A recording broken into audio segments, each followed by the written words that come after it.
Hey everybody, Dylan Distraction here, coming to you live from Batlantic Studios. I'll do a quick back to the drawing board, talk about comic book shorts on my drawing table, continue noodling away at this Invincible drawing.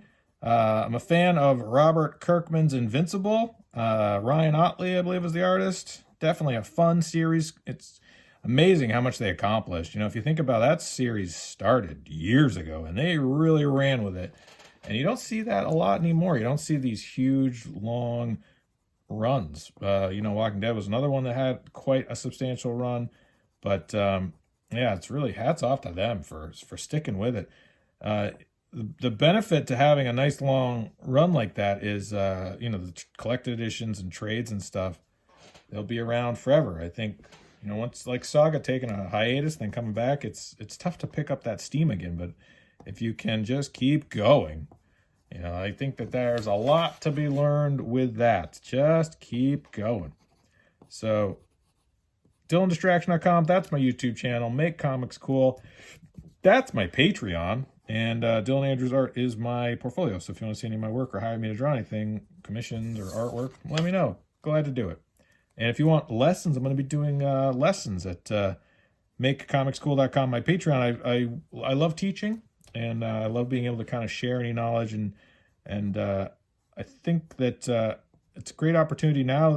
There's never been a better time if you want to make comics.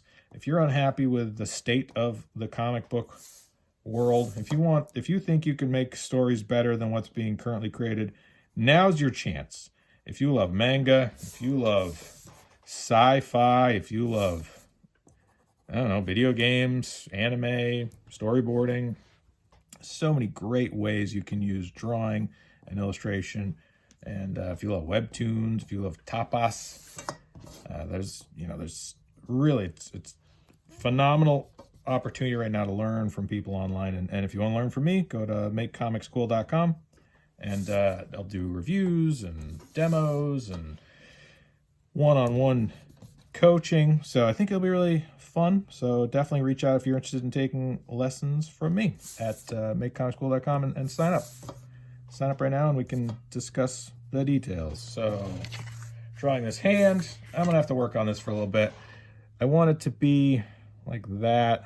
And this knuckle's all weird. So the thing is with these hands is that it's kind of a Jack Kirby thing, right? That big, powerful fist in your face. The thumb stretches till about 2 or 3, right? This one's a little high. So the thumb goes to about the third down, second or third down. Then there's that meaty part right there. But it kind of wraps, like that second knuckle comes up and then down. So that's better. That looks more realistic. And if you look at your own hand, right, that second knuckle kind of protrudes past. It's got a bit of an arc there. And often people pull this finger like outwards a little bit just to kind of make it look like there's more depth to that grip, right? So you kind of pop that knuckle out. And then it's good to think of these, these are primitive shapes: sphere, cylinder, cube. So I'm thinking of these fingers like cylinders, right? And it's like, okay, well, if that's wrapping back, I'd be wrapping back, back. But then once that knuckle turns, it'd be wrapping down. Right, so you can kind of see there what I'm thinking. And then the shadow of it would be like that. And then that would wrap that way.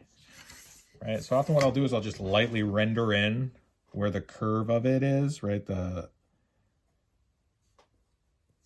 So that when I'm inking it, I can remember, like, okay, these lines have to go this way and these lines have to go this way.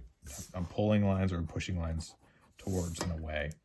So yeah, I think that makes sense. And then I would probably kind of hint at the bicep here behind. But the thing is about this suit is it gets very dark. So this area, this zone, probably gonna try this sort of lighting technique where I rim light them a little bit, but then sort of pull out where those darker areas are so that recedes back. So then that would be dark there, that'd be dark there. So yeah, I hope everyone's having a great holiday season. Hope you bought a lot of comic books from local comic book stores. My local comic book stores Coast City Comics in Portland, Maine. Definitely check out them if you're interested in buying any comic books. Casablanca Comics in Portland, Maine. Bull Moose has comic books. They're all local. Stairway to Heaven Comics, Jetpack Comics in New Hampshire. Newberry Comics sells comics if you're interested. I mean, wherever you can buy comics, go out and buy comics. Support creators. Buy independent comics if there's Kickstarters or Indiegogos or Zoop campaigns. Now's a great time. The comic book industry needs everybody to go out and spend money on comic books, even if you're buying online. In-stock trades, cheap graphic novels. I mean, I don't endorse any of them. I don't say one is better than the other. But, obviously, creators, comic book companies, independent publishers, yeah, now's the time. So if you've ever been like, I don't know, should I go buy a comic book? Yeah, go buy some comic books. Go support a creator. Go buy comic books. It's going to be an interesting 2023, I think, to say the least. It's going to there are definitely going to be some interesting changes and evolutions, and I'm really hopeful that that people are able to find comics that they love and enjoy in places that they love and enjoy, and can support creators and publishers that they love and enjoy, because now's the time, people. If you're like thinking maybe, I don't need comic books, then that's fine. But if you love them and you want them around, then definitely go out and do what you can to support creators and artists and writers and designers and publishers that you're excited about. So that's my pitch. That's my pitch for everybody. If there's comic books you want to support, go do it. Buy comic books. Because I love comic books. I love making comic books. I love talking about comic books. And so I want to make sure that everybody knows comic books are awesome and you should go support them.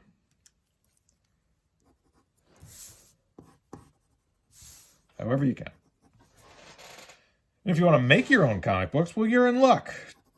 MakeComicsCool.com is my Patreon, and I'm going to show you how to make manga and anime and storyboarding and anatomy and anything you want to know about comic books, sequential art, cartooning.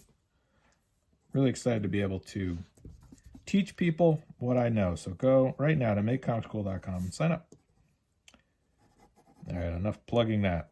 You're probably like, oh, Dylan Distraction. All I do is plug his stuff. Well, I talk about it because I'm excited about it. So yeah, this is just me going in. This is kind of tricky because kneecaps are tricky, man. But it's tough too because he has like this big pad thing over his kneecap. So it's almost like it doesn't have a kneecap. I don't know. Does he not? How does Ryan Otley do it? I'm going to look at some reference here. So I got an iPad off to the side here.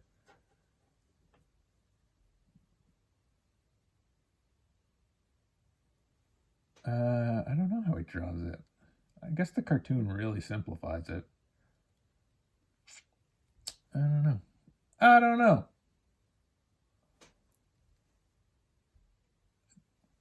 Ryan Otley's great at just kind of distilling things down to their, essence. Phenomenal cartoonist. Phenomenal illustrator. I'm not seeing any obvious examples here. And that's the thing about references. Man, I don't want to spend 30 minutes looking up what the boot looks like on this guy when I could just draw like this. Good enough. At some point with reference, it happens to everybody. You're like, I gotta find the perfect alleyway scene. I gotta find the perfect dumpster for this scene that I'm drawing. I got this dumpster in mind. It's like this, I gotta find it. And then 3 hours later, you're like, I could have just drawn a dumpster. No one's gonna notice that this isn't the dumpster I had in my mind. It's like, whatever, just draw it. And you'll build up enough of a catalog in your brain.